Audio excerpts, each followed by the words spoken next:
Today we are going to see a classic case of clinical gingivitis. It's a case of chronic generalized gingivitis which is right now having an acute features. Now what are the acute features which we are going to discuss? So first, if we start with the marginal gingiva, we see that there is a loss of scalloping and the marginal gingiva looks like rolled out. At the same time, the interdental gingiva looks blunt.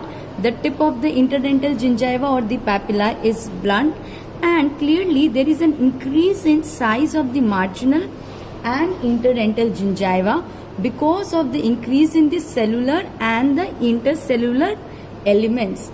If we examine the gingival consistency, it is soft and edematous in nature.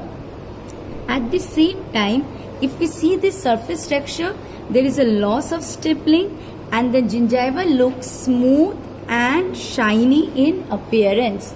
So we have seen the color. Let's come to the color. Yes, it is very much reddish in color. So we have done with the color, contour, consistency, surface texture, the position. The position of the gingiva is coronal to the CEJ as CEJ is not visible. So which says that this is a case of gingivitis and the lesion has not progressed to periodontitis.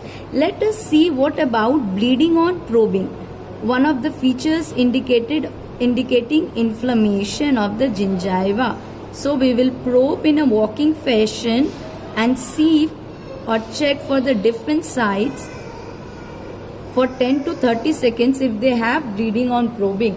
Yes, very much evident is the bleeding on probing and all the sides are involved. So this is a case where there is a positive finding of bleeding on probing.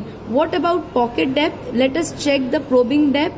It is 3 mm, 3 mm, 3 mm around. So the pocket probing depth looks very much normal. So the pocket has still not set in.